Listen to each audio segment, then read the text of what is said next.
नमस्ते good morning everyone. आज हाम्रो डे 2 आज घली गाउँको म हजुरहरूलाई ब्लग देखाउने छु कस्तो हुँदैछ भनेर। अनि आज नयाँ वर्ष पनि हो, so happy new year everyone, baby happy new year. हिजो त्यत्रो ठुलो पानी परेको थियो, त्यही भएर मैले ब्लग चाहिँ बनाउनु पाइनँ। I'm so extremely sorry.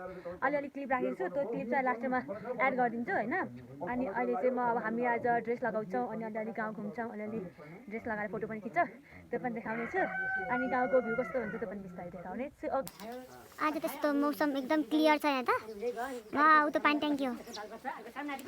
अब हिमाल देखिन्छ कि आज हिजो यस्तो पानी परेको थियो। यो पुरै थियो गाडीको साथी पुरै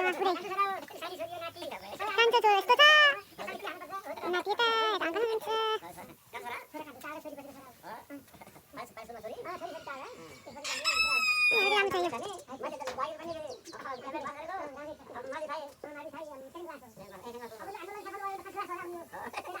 ल मामु आउँदै हुनुहुन्छ। कहाँ हो म्याडमजी आउनुभयो, हाजिर हुनुभयो। ओके 2043 देखि दोस्ती हाम्रो ड्याडीको।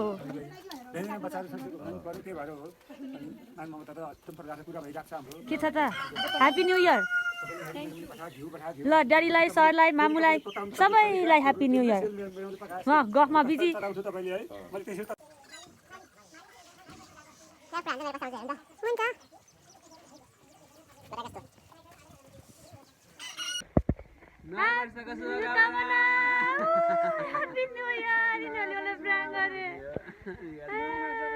अब साथी हो, अब हामी चाहिँ चिया कलाएर अब हामी घुम्न जानु लागेको हो। चिया पानी सानी खायौँ, अब हामी घुम्न जान्छौँ ड्याडीको साथीसँग।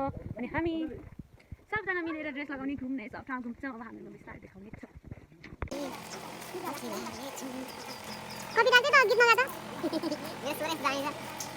सबजना घुम्न एक लस्कर मेरै लाने स्याङ्गे आज चाहिँ आएर के प्रोग्राम हुन्छ के हो रजत जयन्ती भयो, फलेगाउँ पर्यटन व्यवस्थापन समिति स्मारक डिभिजन भयो। ल ठिक छ ड्रेस लाउने दिस पार्क। यहाँबाट कत्रा हिमाल भ्यू देखिरहेछ। अब हामी चाहिँ यहाँ ड्रेस लानुको लागि वेटिङमा। यहाँ लेखेछ नि, यहाँ ड्रेस पाइन्छ, माथि यो घरमा ड्रेस पाइन्छ, ड्रेस लगाएर अनि माथितिर जाने हो। यहाँबाट चाहिँ हिमाल एकदम देखेछ, अरे 6:30 भएको छ। यो चाहिँ माथिबाट देखिने भ्यू खतरा देखेछ। वाउ, यो चाहिँ हो नि त। अनि माथि हिमाल देखिरहेछ।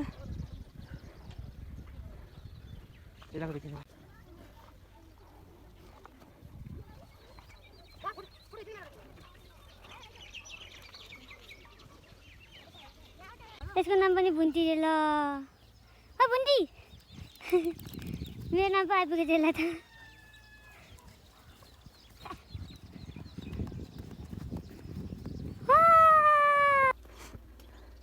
हामी अर्को डाँडाबाट त्यो डाँडाबाट यो डाँडामा अब अर्को भ्यू टावरमा घुम्न आएका छौँ।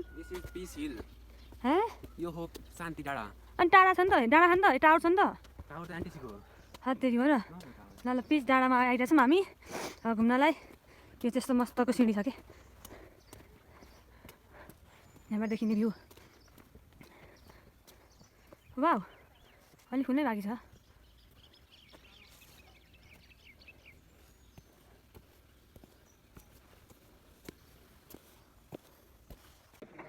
अहिले डेकोरेसन यस्तो भइसक्यो, माथि हालिसक्नु भयो, यतातिर हालिसक्नु भयो। अब बिस्तारै अनि म्याचको सेलिब्रेसन हुनेछ यहाँ।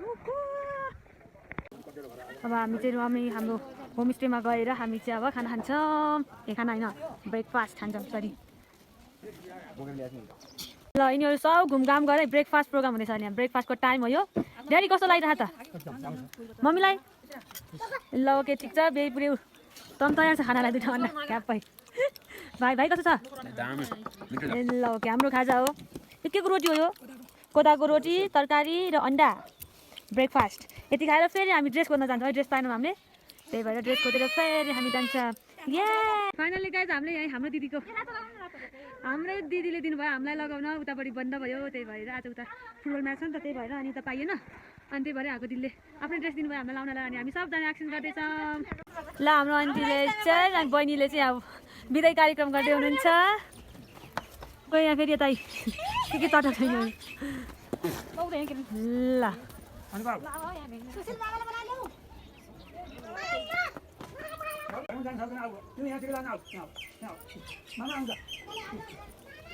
ल कान्छी जाऊ त। ल ओके भयो चिकन लागि भनौँ जस्तो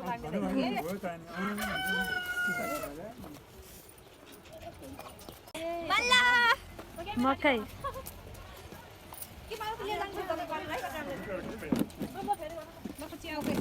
ल भाइ जाऊ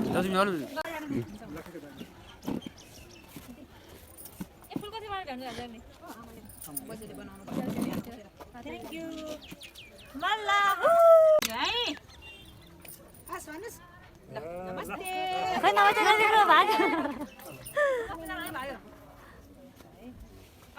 भाइ हो कि दाइ अब त